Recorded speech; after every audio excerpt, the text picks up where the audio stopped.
Jadi termasuk hamba-hamba Allah pilihan itu mereka, kalau mereka melakukan perbuatan dosa atau mau melakukan perbuatan dosa, mereka ingat lalu mereka segera kembali kepada Allah Subhanahu wa Ta'ala. Dalam sebuah riwayat yang sahih disebutkan, Nabi SAW menggambarkan dosa-dosa kecil ini dengan perumpamaan orang yang sedang jalan dalam satu kafilah.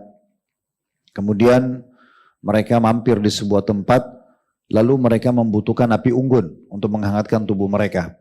Lalu pemimpin kafilah itu menyuruh setiap orang yang ada di kelompok kafilah tadi, grup safar gitu ya, untuk mengumpulkan ranting-ranting agar nanti bisa dijadikan sebagai ya, bahan bakarnya atau menjadi pembakar api nantinya. Maka setiap orang mengambil ranting-ranting kecil, tapi karena banyak orang yang mengumpulkannya, akhirnya bisa menghasilkan api yang besar. Kata Nabi SAW, itulah perumpamaan dosa-dosa kecil. Orang tidak sadar, dia melakukan satu dosa kecil, kemudian dia ulangi lagi, lama-lama menjadi api yang besar. Semua perbuatan, baik atau buruk punya efek. Contoh misal, teman-teman sekarang hadir majelis ilmu seperti ini. Pastikan ini akan ada efeknya beberapa hari ke depan. Masih berbekas, masih terasa, kita kembali merindukannya, kita ingin menambah informasi yang sudah kita dapatkan, misalnya haus terhadap ilmu. Sebagaimana kita kalau buat dosa ada efek. Oleh karena itu sekali kita buka pintu dosa, maka kita susah untuk meninggalkannya karena masih ada efeknya. Minimal beberapa hari ke depan. Sekali orang bohong, sekali melihat yang haram, sekali mendengar yang haram, semuanya sekali menjamah yang haram, itu susah untuk begitu saja ditinggalkan. Oleh karena itu yang paling baik adalah selalu membuka pintu-pintu kebaikan, menutup pintu-pintu keburukan. Level keimanan seseorang dan pendekatan diri kepada Allah Subhanahu wa Ta'ala puncaknya nanti masuk surga. Di dunia ini dengan ketentraman jiwa, dengan ketenangan hati, kelapangan dada, solusi dari permasalahan itu hanya didapatkan bagi orang yang selalu menjaga stabilitas imannya. Dan iman bertambah dengan ketaatan, berkurang dengan kemaksiatan. Ada level-level teman-teman kita nggak bisa rasakan, kecuali memang betul-betul kita bersih dari dosa, baru kita bisa sampai ke level itu. Ya, bagaimana orang semangat untuk menghafal Al-Quran dan murajaah, bagaimana orang semangat menghafal ilmu dan mengamalkan, itu tidak mudah orang meraihnya. Harus betul-betul dia membersihkan dirinya dari dosa-dosa. Selama kita masih buka pintu pelanggaran, maka masih banyak yang terhambat. Nanti akan kita dengarkan dampak negatif dari dosa. Dari jauhnya rezeki, dari hilangnya ketenangan jiwa, dari segala macam hal. Bahkan berubahnya sikap orang-orang di sekitar kita justru karena pelanggaran-pelanggaran tersebut. Oleh karena itu, termasuk dosa terhadap diri sendiri adalah membuat diri itu terjerumus dalam pelanggaran. Dan selalu menganggap remeh, nggak apa-apalah. Nggak masalah lah, gitu kan. Padahal sebenarnya terlalu banyak efek-efek negatif yang bisa datang karena pelanggaran dosa tersebut. Kita mulai dengan perkataan Ibnu Qayyim rahimahullah.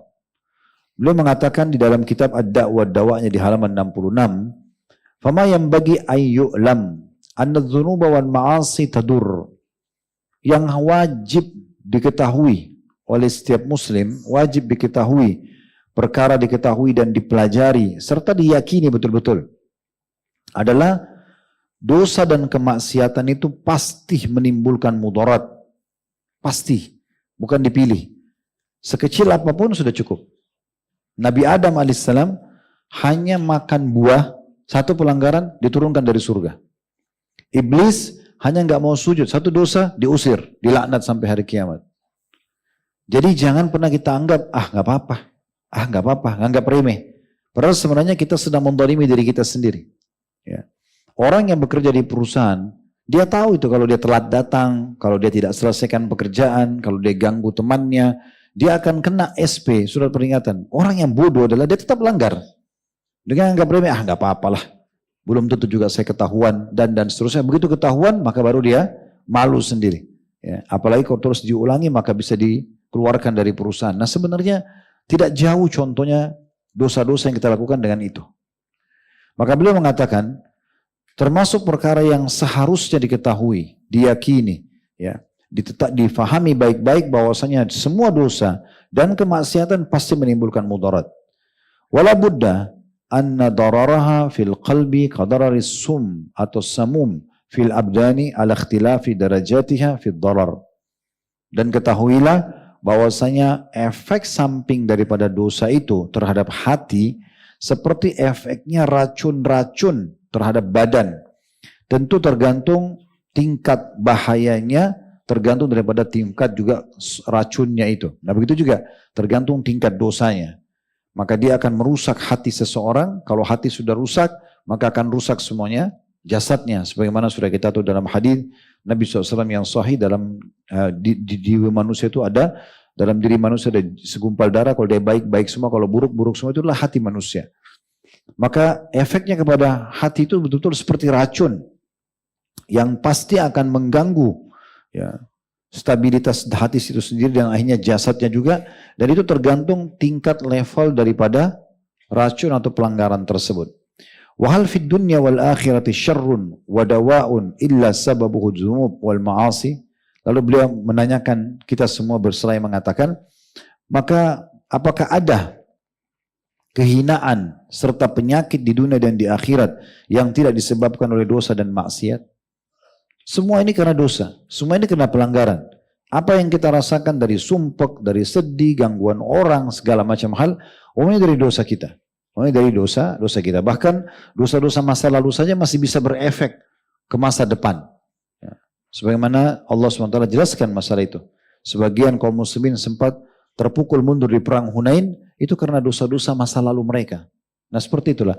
Berapa banyak orang dalam rumah tangganya sering bertengkar karena dosa-dosa di masa lalu sebelum menikah. Dia tidak sadar. Ya. Begitu seterusnya. Maka beliau mengatakan selanjutnya, فَمَنْ الَّذِي أَخْرَجَ الْأَبَوَيْنِ مِنَ الْجَنَّةِ دَارِ اللَّذَّةِ وَالنَّعِيمِ وَالْبَهْجَةِ وَالسُّرُورِ إِلَى دَارِ الْآلَامِ وَالْأَحْزَانِ وَالْمَصَائِبِ. Tanda tanya. Beliau mengatakan, bukankah dosa dan maksiat yang menyebabkan ayah kita dan ibu kita yang pertama, Adam dan Hawa, dikeluarkan dari surga, negeri yang penuh dengan kelezatan, kenikmatan, keindahan, dan kegembiraan, menuju tempat yang penuh dengan penderitaan, kesedihan, dan musibah.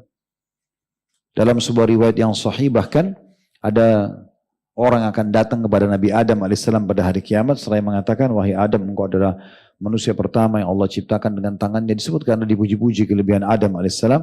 Lalu mereka minta agar Nabi Adam memberikan syafaat. Kata Nabi Adam, tidak ada yang mengeluarkan kalian dari surga kecuali perbuatan ayah kalian ini. Jadi pelanggaran, ya, karena pelanggaran. Walaupun tentu ada hikmah Allah Subhanahu Wa Taala tentang masalah Allah memang ingin menugaskan Adam sebagai khalifah, tapi nyatanya memang karena ada pelanggaran yang dilarang oleh Allah Subhanahu Wa Taala.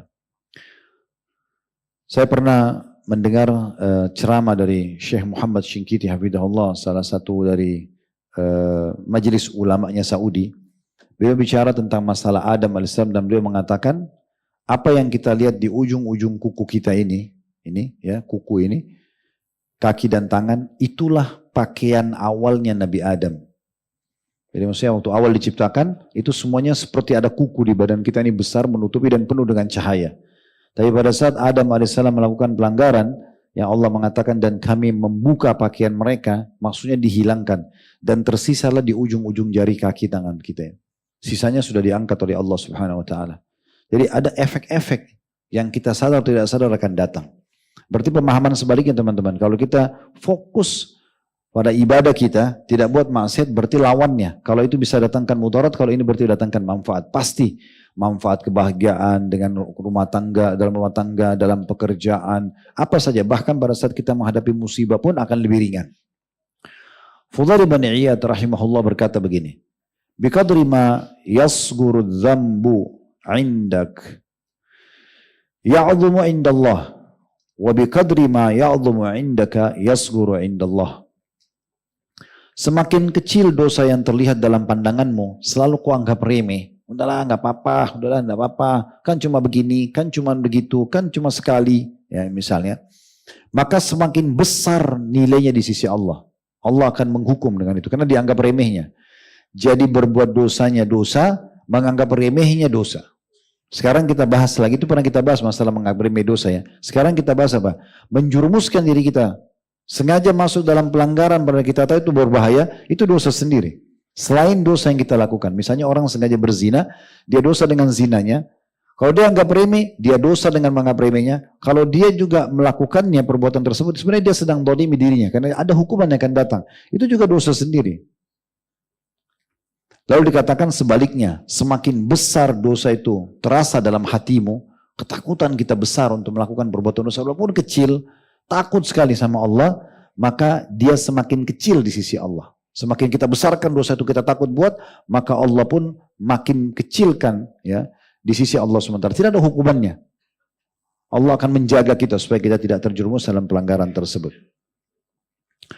Hudzaifah berkata, radhiyallahu anhu, "Idza adnaba al-'abdu dzamban, nukita fi qalbihi nuqtatu sauda hatta yasira qalbuhu kasyatir rauda."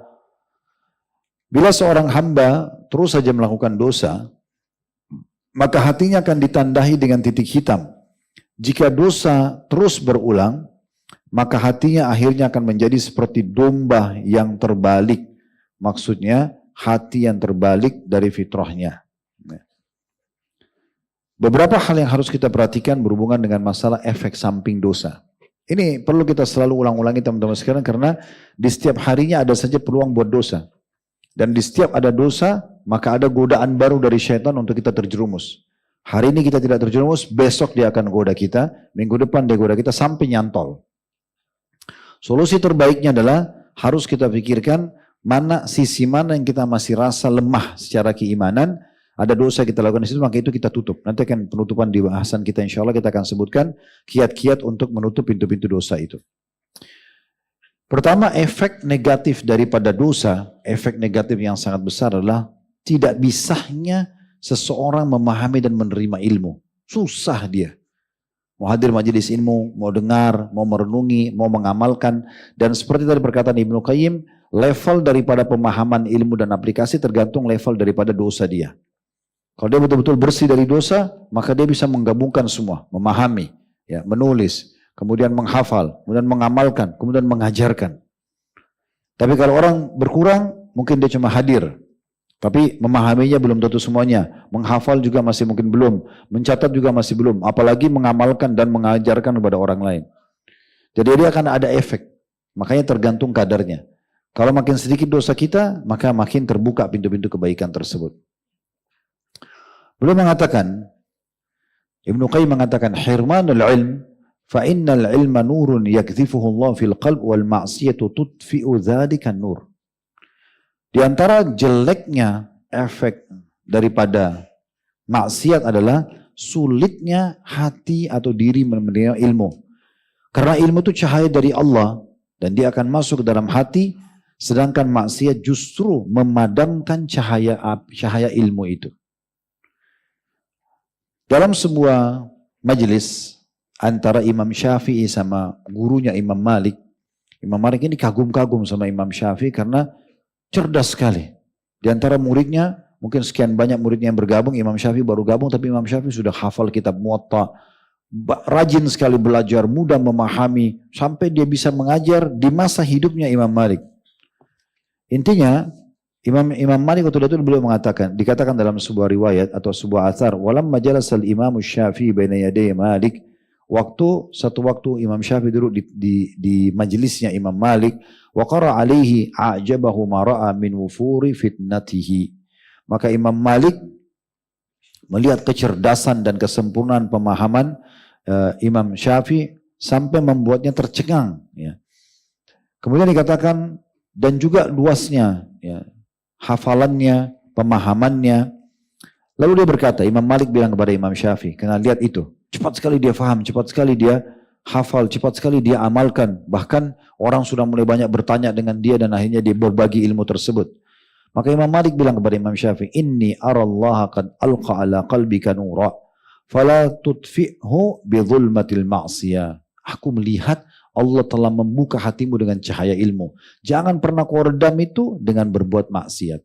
Ini nasihat Imam Malik kepada Imam Syafi'i rahimahullah. Dan kita tidak asing dengan syair Imam Syafi'i yang masyhur. Waktu dia belajar sama Imam Waqi. Setiap kali Imam Waqi ini seorang ulama juga, gurunya Imam Syafi'i. Setiap kali Imam Syafi'i dikasih hafalan, kadang-kadang beliau lupa. Kemudian beliau mengeluhkan itu. Beliau mengatakan, syakautu ila waqi'i su'a hifdhi. Saya mengeluhkan kepada Imam Waqi tentang buruknya hafalanku. Fa'arsyadani ila tarkil ma'asi. Maka dia perintahkan aku untuk meninggalkan dosa-dosa. Wa qala i'lam bi annal ilma fadl. Maka dia juga berkata kepadaku, ketahuilah ilmu itu adalah keutamaan, kelebihan.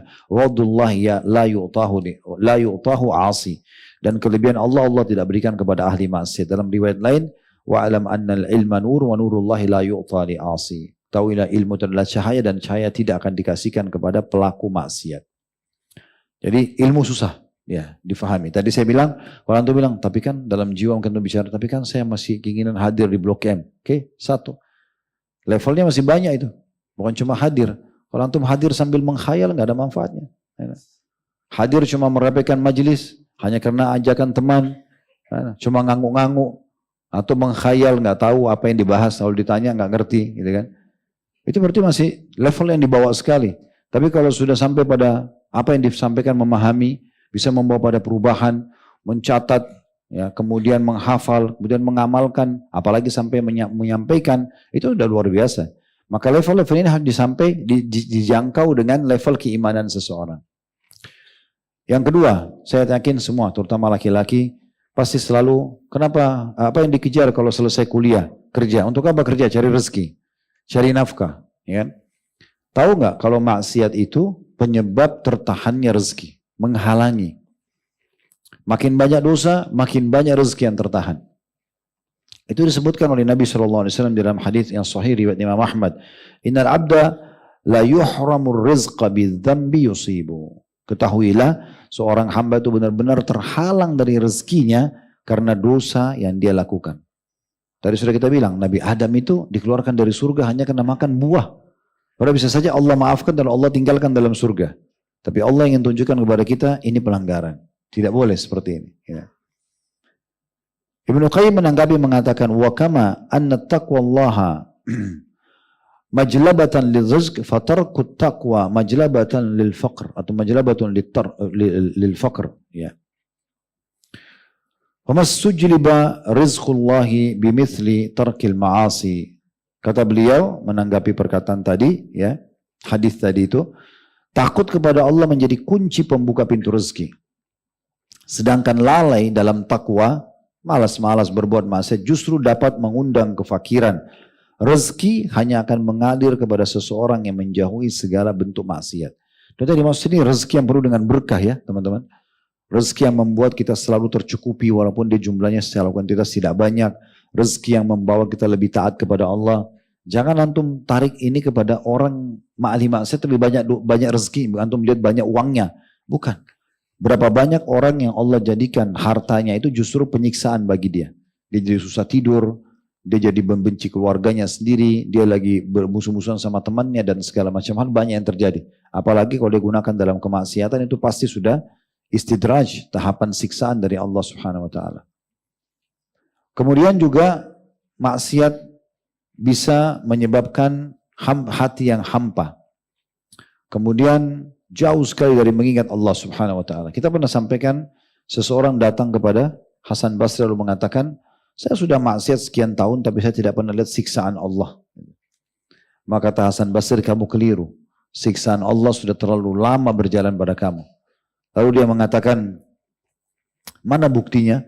Kata Hasan Basri, saya mau tanya, selama ini kamu bisa sholat malam? Dia bilang tidak. Dia bilang, kamu jaga sholat 5 waktu, tepat waktu? Dia bilang tidak. Kamu bisa sholat malam, malam? Tidak. Kamu bisa baca Quran? Tidak. Kamu bisa zikir? Tidak. Kamu ini banyak ditanya, semua tidak. Kata Hasan Basri, itulah hukuman Allah yang paling berat padamu. Dampak maksiat membuat seseorang jauh dari Allah dan tidak peduli lagi dengan masalah dia harus dekat atau tidak sama Allah, dia harus taat atau tidak, dan seterusnya. Ini dampaknya luar biasa, ya. Kemudian juga maksiat itu bisa membuat orang merasa terasingkan. Dadanya sempit. Walaupun dia berada di sebuah bangunan yang besar, luas, di lapangan yang luas, ya, di tempat terbuka, tetap dia merasa sempit dadanya. Bahkan orang-orang yang terus mengulangi maksiatnya itu, dia akan merasa setiap ada teriakan itu kepada dia. Misal dia pernah nipu manipulasi data uang 1 juta. Setiap dengar 1 juta dia ketakutan sendiri.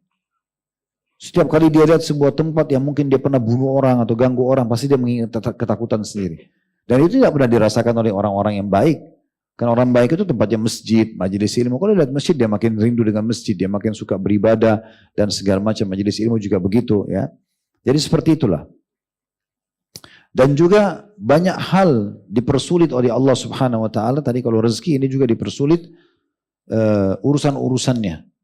Ini diambil daripada lawan pemahamannya atau mafhum mukhalafahnya dari surah At-Talaq ayat 3. Karena Allah mengatakan ayat 2-nya wa may yattaqillaha yaj'al lahu makhraja wa yarzuqhu min haitsu la yahtasib.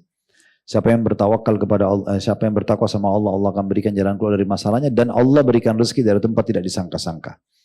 Nah, berarti orang yang tidak bertakwa atau bermaksiat pasti berarti dia akan disempitkan, tidak diberikan jalan keluar, berikut juga dia tidak akan diberikan rezeki dari tempat tidak disangka-sangka. Jadi bahaya sekali. Ibnu Taimiyah rahimahullah disebutkan oleh Ibnu Qayyim muridnya, dia bilang kalau kami sudah merasa, kata Ibnu Qayyim, merasa iman kami mulai lemah, kami sengaja bertemu dengan Ibnu Taimiyah hanya untuk melihat saja diri fisiknya atau mendengarkan penyampaian atau nasihatnya, petuahnya. Dan setiap kali kami lihat, kami sudah merasa iman kami bertambah. Jadi efek daripada ibadah itu sampai pada tingkat membuat orang lihat kita saja orang nyaman. Atau orang lihat kita, orang merasa lebih dekat sama Allah. Itu luar biasa gitu. Tapi Ibnu Taimiyah pernah mengatakan, saya pernah merasa dada saya sempit. Merasa. Padahal Ibnu Taimiyah tiap hari muhasabah. Dia tidak melakukan pelanggaran gitu. Lalu dia mengatakan, satu waktu saya pernah mau memecahkan satu masalah, belum pecah-pecah. Saya merasa dada saya sempit, maka saya beristighfar kepada Allah 1000 kali, sampai saya akhirnya mendapatkan jalan keluar dan dada saya lapang. Nah seperti itu. Saya pernah ingat dulu waktu masih SMA teman-teman di Madinah, ada satu materi dari grammar bahasa Arab namanya balaghah. Memang butuh hafalan dan pemahaman yang dalam gitu ya. Harus orang paham betul kosakata bahasa Arabnya baru bisa paham.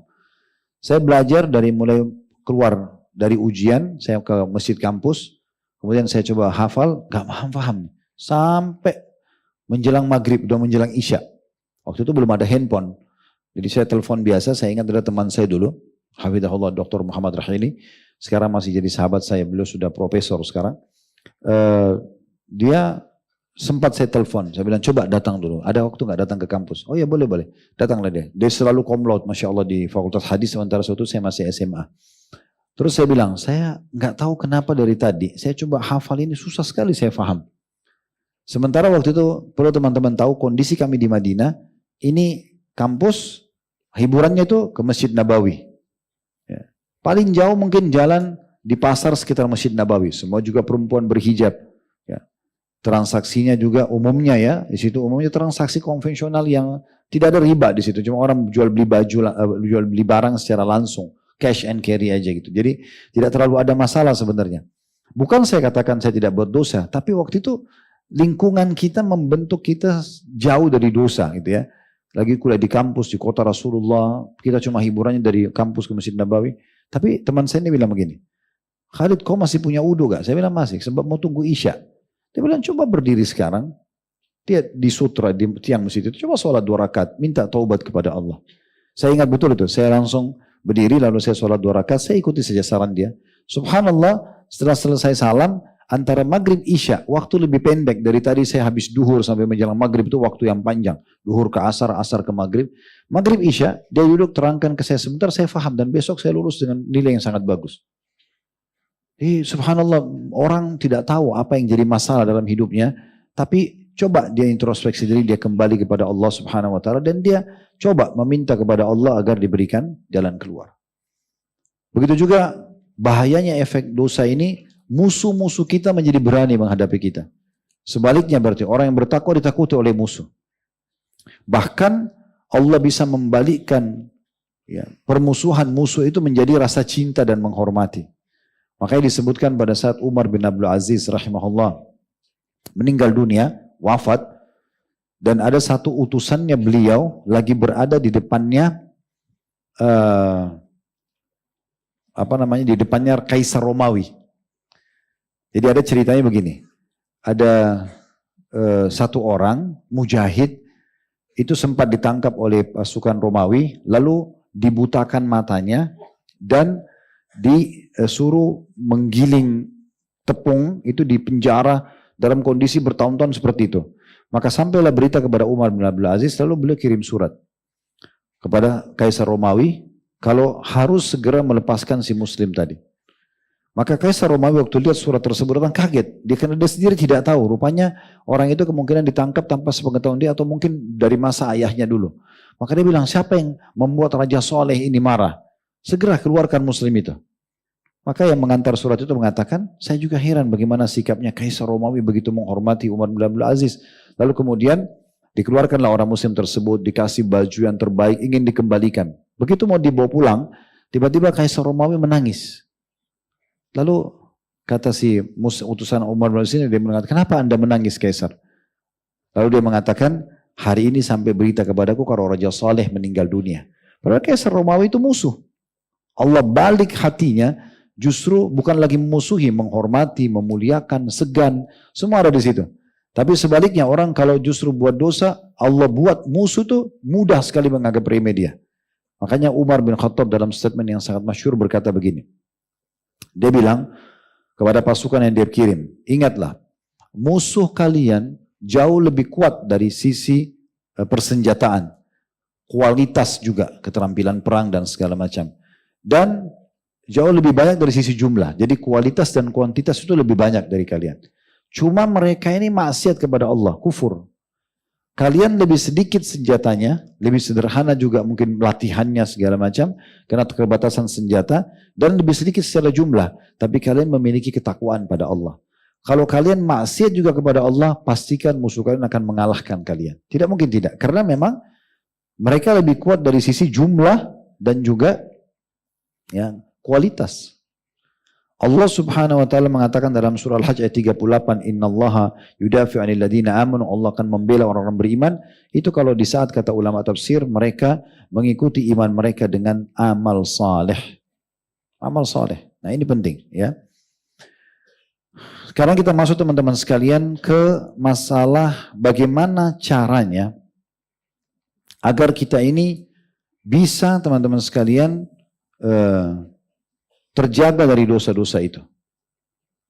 Yang pertama, setiap kali syaitan mengingatkan kepada kita ya, tentang masalah perbuatan dosa, misalnya dibisikin dan segala macam, maka yang paling pertama kita lakukan, segera kita tahu, kita masing-masing tahu nih bisikannya apa. Oh, zina, melihat yang haram, dengar yang haram misalnya, atau apalah ucapan yang haram, atau kita memanipulasi data, atau apa saja dosa-dosa terbuka pintunya.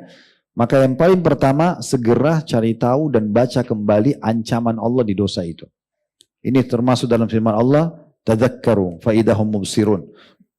Ini termasuk hamba-hamba Allah pilihan itu, mereka kalau mereka melakukan perbuatan dosa atau mau melakukan perbuatan dosa, mereka ingat lalu mereka segera kembali kepada Allah subhanahu wa ta'ala. Ini yang paling pertama yang harus dilakukan. Jadi mulai teman-teman dengarin kembali ya peringatan-peringatan, ceramah-ceramah dari para ustadz-ustadz kita tentang masalah bahayanya dosa. Dosa apa misalnya dosa? Misalnya ketik nama seorang ustadz, ada dosa apa yang sedang kita khawatirkan? Ketik mungkin dia bahas tentang itu ya, tentang zina, tentang riba, tentang apa, lalu dengarin baik-baik. Dengarin, itu sangat baik. Dan perlu kita berbagi poin penting di sini. Kalau seandainya di awal antum hijrah dulu, antum misalnya tersadarkan karena ceramah, misal ceramah tentang Ustadz Fulan berhubungan dengan siksa kubur. Terus kemudian antum membiarkan nih syaitan menguasai antum, lalu antum futur lagi. Keluar lagi dari dosa, dari ketaatan kepada kemaksiatan, keluar lagi, turun lagi imannya. Untuk kembali kepada level iman yang pertama, kita nggak cukup dengan pendongkrak yang pertama. Ini banyak orang tidak tahu nih, dia tidak pahami masalah itu. Sehingga dia pikir gampang, setan bisikin dia gampang, buat dosa sekarang nanti kembali dengar ceramah itu. Padahal kalau dia dengar ceramah yang sama belum tentu dia bisa kembali ke level yang awal. Dia harus punya pendongkrak yang lebih kuat. Mungkin dia harus dengarkan 3-4 ustadz yang berbeda baru bisa mendongkrak dia kembali ke iman itu. Oleh karena itu kita tidak bisa membiarkan ini terjadi begitu saja. Ini bahaya sekali.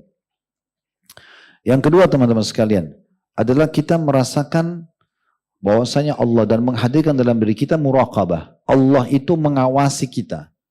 Terlalu banyak ayat Al-Quran bicara masalah ini. Contohnya surah Al-Ahzab, surah nomor 32 ayat 52. Surah nomor 33 ayat 52. Al-Ahzab. Allah mengatakan wa kana Allah ala kulli syai'in raqiba. Dan Allah itu maha mengawasi segala sesuatu.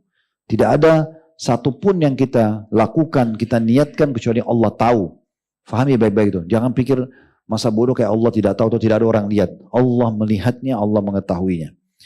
Di dalam surah Asy-Syu'ara, surah nomor 26 ayat 217 sampai 219, maaf, 2 ayat.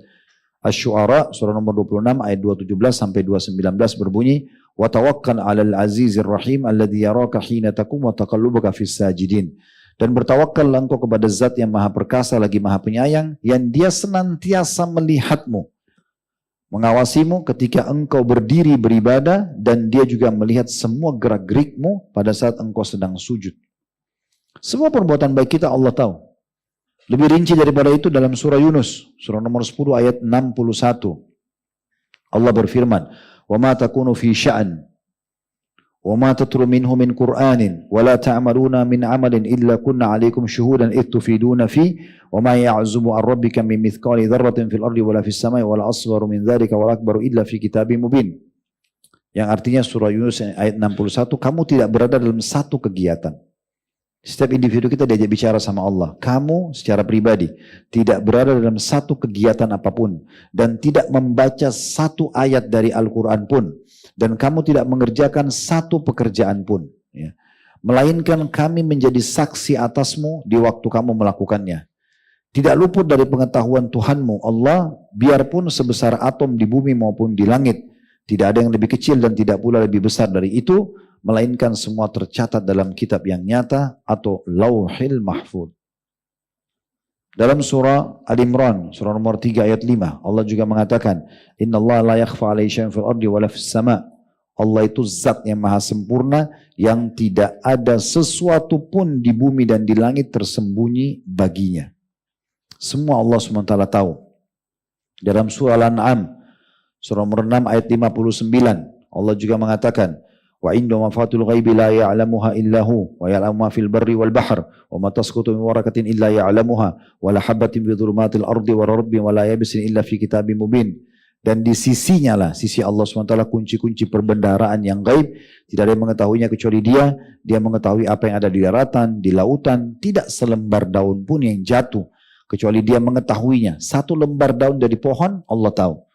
Dan dikatakan, dan Dia tidak pula biji di kegelapan bumi, tidak pula yang basah dan tidak pula kering, melainkan tertulis semuanya di Lauhil Mahfuz.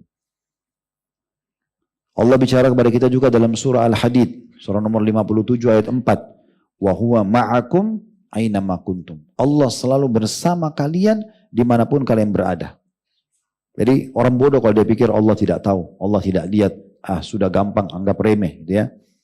Dalam sebuah kisah disebutkan, dalam sebuah riwayat, waktu Zulaikha mengejar Yusuf alaihissalam untuk mengajaknya berzina di kamarnya, dikejar-kejar Nabi Yusuf, terus melewati patung yang dikultus oleh si Zulaikha itu, dituhankan lah ya. Lalu dia ambil kainnya, dia tutup patung itu, karena dia malu sama patung itu. Maka Yusuf alaihissalam mengatakan, "Subhanallah, engkau malu dengan patung yang tidak bicara, sementara aku tidak malu kepada zat yang bisa melihat kita." Maka Nabi Yusuf lebih termotivasi untuk menyelamatkan diri dari perbuatan tersebut. Di dalam surah Al-Baqarah, surah nomor 2 ayat 235, Allah juga mengingatkan, "Wa'lamu annallaha ya'lamu ma fi anfusikum fahdharu wa'lamu annallaha ghafurun halim." Ketahuilah, pelajarilah, yakinilah bahwasanya Allah mengetahui apa yang ada dalam hatimu. Tidak ada yang tahu dalam hati kita sendiri, tapi Allah mengatakan, ketahuilah, yakinilah bahwasanya Allah mengetahui apa yang ada dalam hatimu, maka takutlah kepada Allah. Ini Allah bilang, fahdharu. Maka dan ketahuilah bahwasanya Allah Maha Pengampun lagi Maha Penyantun. Jadi semua ini menandakan bahwasanya kita harus menyadari Allah itu ada, Allah itu mengawasi kita, ya. Sufyan ats-Tsauri rahimahullah, seorang ulama tabi'in, berkata, hendaknya engkau selalu merasa diawasi oleh zat yang segala sesuatu tidak tersembunyi darinya. Hendaknya engkau selalu berharap kepada zat yang pasti menepati janjinya. Dan hendaknya engkau selalu takut kepada zat yang kuasa memberikan hukuman. Memberikan hukuman, ini perkataan yang sangat baik, ya. Kata Sufyan ats-Tsauri sekali lagi rahimahullah, hendaklah engkau selalu merasa diawasi oleh zat yang segala sesuatu tidak tersembunyi darinya. Hendaklah engkau selalu berharap kepada zat yang pasti menepati janjinya. Dan hendaknya engkau selalu takut kepada zat yang kuasa memberikan hukuman. Abdullah bin Dinar rahimahullah seorang tabi'in bercerita tentang kisah dia pernah jalan sama Umar bin Khattab menuju ke Mekah dari Madinah. Lalu pada saat istirahat di sebuah lereng gunung, lewatlah seorang pengembala kambing domba yang membawa beberapa domba. Lalu Umar ingin mengujinya. Seraya mengatakan, hai pengembala, coba juallah 1 ekor domba itu kepada kami. Ya. Maka si pengembala itu mengatakan, ini ya bukan milikku, tapi milik orang yang dititipkan, maksudnya milik majikanku. Maka Umar mengatakan begini, bilang saja sama majikanmu, kalau domba itu dimakan oleh serigala. Baru ku ambil uangnya. Umar ingin mengujinya. Maka tiba-tiba budak tersebut menangis terisak-isak seraya mengatakan, kalau begitu di mana Allah? Maka Umar pun dan Abdullah bin Dinar ikut menangis. Lalu kemudian Umar pergi. Keesokan harinya menebus budak tersebut dan memberikan kepadanya modal untuk usaha. Ya. Sampai seperti itu bagaimana mereka menjaga dan muraqabah gitu ya, terhadap apa yang mereka lakukan. Yang ketiga, teman-teman sekalian selalu introspeksi diri. Jadi kita introspeksi diri. Setiap harinya, setiap kita mau tidur, apa ya tadi ibadah kita yang kurang, kita sempurnakan, apa yang belum kita kerjakan, besok kita jadwalkan untuk kita kerjakan, dosa apa yang kita lakukan, kita segera istighfar, jangan dianggap remeh, tanpa termanage gitu ya. Karena memang dalam sebuah hadis atau riwayat yang dihasankan oleh Tirmidzi, perkataan Umar radhiyallahu anhu beliau mengatakan, hasibu anfusakum qabla an tuhasabu. Kalian harus introspeksi diri, hisab diri kalian sebelum kalian dihisab. Kita kalau rutin nih, oh hari ini sholat 5 waktu saya, alhamdulillah sempurna. Di saat pertama, takbiratul pertama imam. Ya. Kemudian apa kalau hari puasa Senin Kamis, ayam ditulis, oh saya lagi puasa. Zikir pagi petang tadi, oh berjalan baik. Antara kita saja sama Allah. Kita kayak hisab diri kita sendiri. Oh semua ibadah-ibadah yang rutin hari ini sudah terjalankan nih. Ada yang luput apa? Oh tadi sholat duha saya lupa. Nah ini besok saya harus perbaikin. Karena nggak bisa lagi dikerjakan di malam hari gitu ya. Kecuali memang kalau lupa benar dan dia rutin kerjakan tuh beda, betul-betul dia lupa ya. Tapi kalau luput waktunya karena dia sengaja, makanya tidak boleh dikerjakan lagi. Nah kemudian juga kalau ada dosa dan pelanggaran apa, walaupun hal makruh, oh tadi saya sempat minum berdiri, makruh. Oh saya makan sambil jalan, makruh. Ini tidak boleh lagi saya ulangi besok. Jadi begitu, itu namanya muhasabah. Maimun bin Mahran rahimahullah berkata begini, la yakunul abdu taqiyan hatta yakuna li nafsi ashaddu muhasabatan minasyariki syahih li syarikihi. Ketahuilah kata beliau, bahwasanya seorang hamba tidak akan mencapai tingkat takwa yang paling sempurna sebelum ia sendiri melakukan muhasabah dengan sangat ketat. Sebagaimana seorang partner bisnis, dia sangat pelit. Ya, seorang partner bisnis yang pelit dan perhitungan dengan partner bisnisnya. Jadi ini penting sekali. Syekh Abu Bakar Jazair berkata begini, seorang itu harusnya, muslim ya, menjadikan ibadah-ibadah wajibnya itu ibarat daripada modal usahanya. Bagaimana kalau pengusaha itu menjaga modalnya supaya tidak habis, tidak hilang, nah itu begitu dia jaga sholat wajibnya atau ibadah wajibnya. Dan dia menjaga ibadah-ibadah sunnahnya sebagaimana dia jaga stabilitas keuntungannya. Nah jadi mereka jadikan itu sebagai bahan introspeksi diri. Nah seperti itu kurang lebih. Kemudian juga Syekh Abu Bakar juga mengatakan seorang muslim beramal dalam kehidupan ini siang dan malam meraih kebahagiaan akhirat dunia ya untuk meraih kebahagiaan akhirat, maka dunia adalah ladangnya.